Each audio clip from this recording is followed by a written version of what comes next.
নামাজের প্রস্তুতি নিতে ব্যস্ত সোহেল। শারীরিক অক্ষম হলেও নিয়মিত 5 ওয়াক্ত নামাজ আদায় করেন তিনি।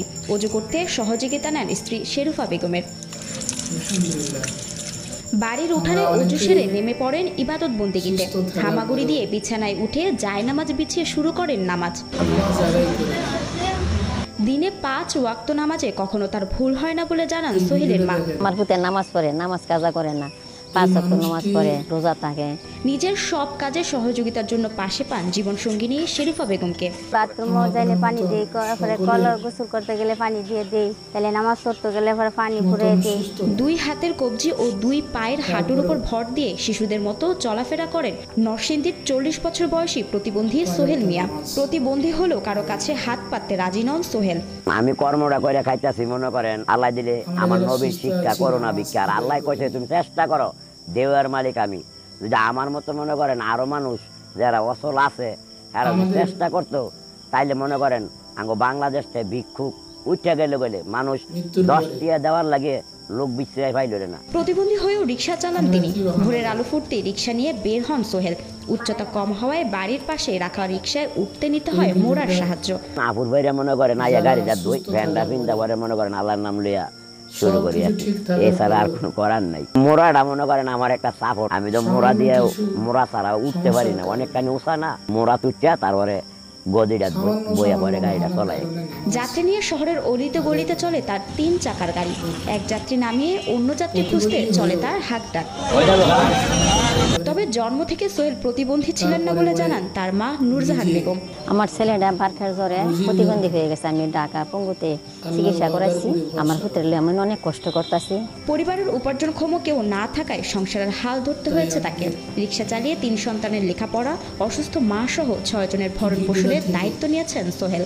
এখন রিক্সা চালালেও একসময় কাজ করতেন টেক্সটাইল মিলে।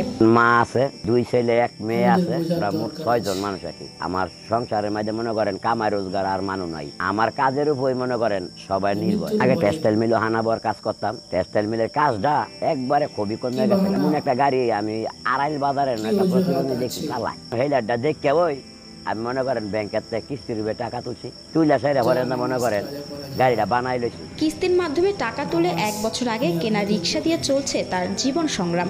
তার কাজে সাহায্য করেন স্ত্রী শেরুফা বেগম। 15 বছরের সংসার, সব কিছু আল্লাহ দিলে ভালো আছে। 6 জন মানুষ চালাই নিতেছে। গাড়িটা বানাইছে কয়েকদিন আগে, 70,000 টাকা লাগছে। গাড়ি যেতে গেলে কাপড়লতা দিয়ে দেয়, গাড়িটা মুছে দেয়।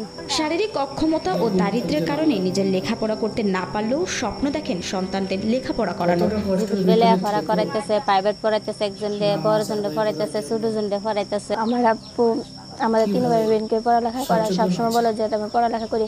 আমার আব্বু অনেক কষ্ট করে কামাই করে যাতে আমরা পড়ালেখা করতে পারি, নিজে পায়ে দাঁড়াইতে পারি। অনেকে একজন বলতে পারে যে দেখ ওরা প্রতিবন্ধী মেয়ে হয়ে এরা পড়ালেখা করে। আমার আব্বু নিজে কষ্ট করে, তাও আমাদেরকে কষ্ট অনুভব করতে দেয় না। প্রতিবন্ধী হওয়ায় অনেকেই তার রিক্সায় উঠতে চায় না বলে আক্ষেপ করেন সোহেল। এতে দীর্ঘ সময় রাস্তায় পড়ে থাকলেও উপার্জন হয় কম।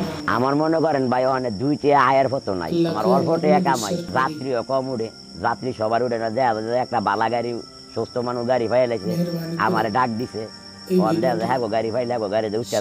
প্রতিবন্ধী তাকে পুঁজি করে অন্যের দয়া দাক্ষিণের অপেক্ষায় থাকেন না সোহেল। তার কর্মমুখর তৎপরতায় পরিবারের পাশাপাশি খুশি এলাকাবাসীও। গরিব হওয়া সত্ত্বেও, প্রতিবন্ধী হওয়া সত্ত্বেও উনি কারোর কাছে হাত পাতে না, কামাই করে পরিবার সংসার রিক্সা চালায় কিংবা হচ্ছে সে রুজি নিজের ইনকাম করে খাবে, এটা আসলে অবিশ্বাস্য। আমার আসলে দেখে খুব ভালো মনে হলো যে এই টাইপের মানুষ যদি কর্ম করে খাইতে পারে, কেন স্বাভাবিক সুস্থ মানুষ তারা হচ্ছে ভিক্ষা করে খাইব রাস্তায়।